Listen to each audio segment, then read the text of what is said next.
How's it going, everyone, and welcome back to another episode of Average Joe, the series where I'll be taking a look at a vehicle and telling you whether or not I believe it's worth the average player's time, or in this case, their money. On today's episode, we're going to be covering the OF40 MTCA, a premium rank 6 9.3 battle rating MBT in the Italian tech tree. With all that out of the way, let's jump right into what this vehicle is capable of, starting with the weaponry. Starting off with your secondary weapons, you're going to be armed with a 7.62 coax machine gun, which isn't all that helpful, but it's better to have a coax than not have one at all. To pair with it, you will also be mounted with a roof-mounted 50 cal, which this thing is very helpful to deal with helicopter rushes, or aircraft that are trying to strafe or bomb you, or even just light vehicles, because around this battle rating, there are plenty of light vehicles to go around, so having a roof-mounted 50 cal can make them a lot easier to deal with. Moving on to the primary weapon, you're going to be armed with a 105mm cannon with DM33 as your main round. Now this round is phenomenal. It has very high pen with 400 flat, it has very high velocity, and on top of that, the damage is fairly consistent.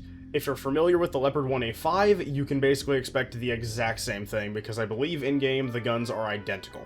The ready rack on this gun is going to be 19 rounds of ammunition, so I personally bring 20 rounds at the start of every game, 19 DM33, and then 1 Hesh round. I don't ever really get any use out of the Hesh round, so if you didn't want to bring it, you could replace it with just another dart. However, I do like having the utility of having something explosive to deal with a light vehicle if I can't see it fully. Now, the reason for bringing specifically 20 rounds is because one will be in the breech already, so you don't have to worry about it taking up space in the vehicle, and then you'll have 19, so a full ready rack. I don't bring more than the full ready rack because when you do, it gets placed right next to your driver, and that is just not ideal because if anyone's just shooting for your driver, they can hit your ammo and all of a sudden, well, now your turret is across the map.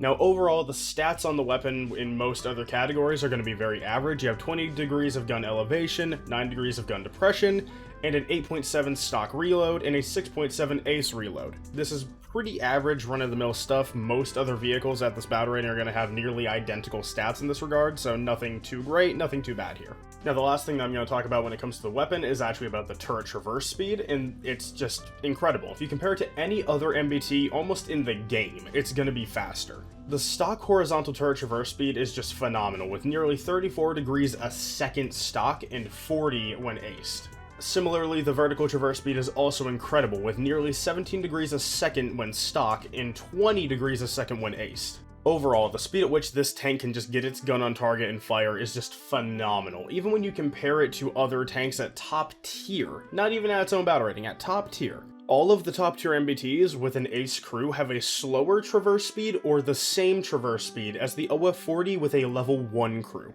Anyway, that's enough about the weapons, let's talk about the maneuverability. First off, your top speed is going to be 60 kilometers an hour, which is definitely slower than the Leopard 1A5, however it is better than almost every other MBT that you're going to be seeing. However, something that you do better than basically every vehicle at this battle rating is acceleration. You can get up to your top speed so much faster than most light tanks, and better than basically every MBT that this vehicle can see. Because of this, the only real threat you have of somebody getting to a position before you, when it comes to other MBTs at least, is going to be the XM1.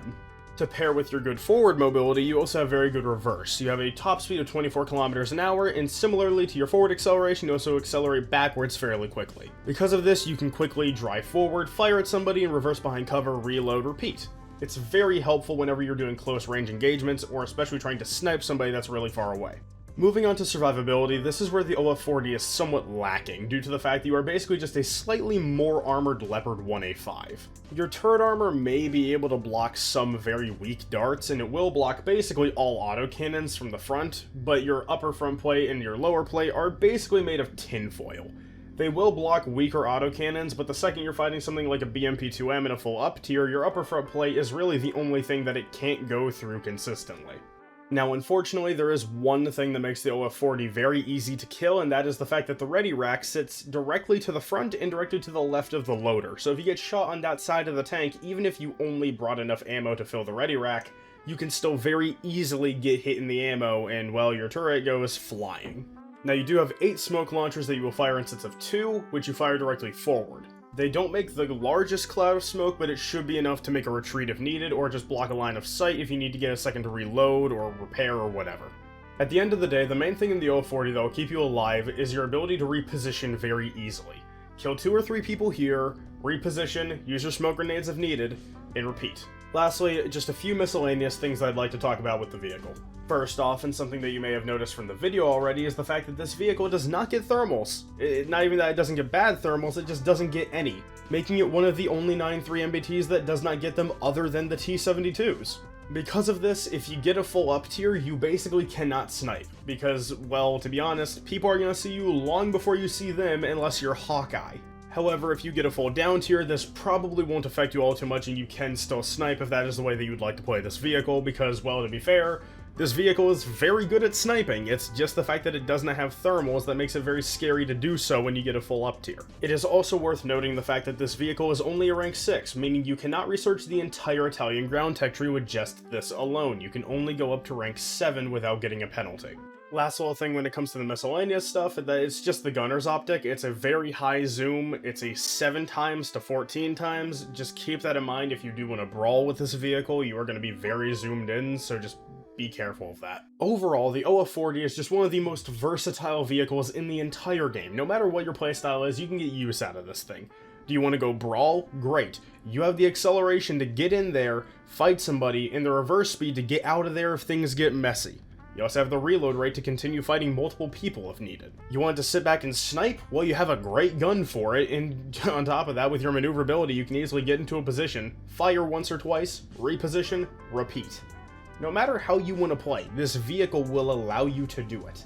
Really, the biggest thing that you need to worry about in this vehicle is the fact that it does get constant up tiers, at least whenever I was playing to get footage, and whenever I've played it in general, I've been getting up tiered to 10-3 nearly every game. If you play the vehicle right, this won't affect you all too much, because at the end of the day, your dart is more than capable enough of fighting basically everything that you're going to see, even in a full up tier, but it is still worth noting.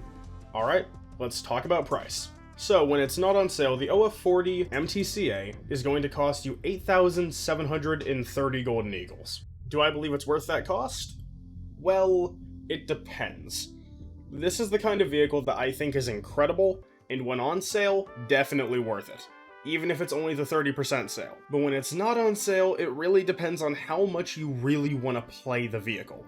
If you think you'll like it, then yeah, I think even off sale, it's a pretty good vehicle. It'll get you a lot of SL, and it will get you through most of the Italian tech tree. However, if you don't think you're going to play it all too much outside of just grinding up to the point in the tech tree that it's at, then you probably would be better off just waiting for the Centauro to go on sale and picking that up instead. Personally, I do believe that the OF40 is worth it, however, there is definitely a case to be made to wait and instead buy the Centauro when that's on sale instead.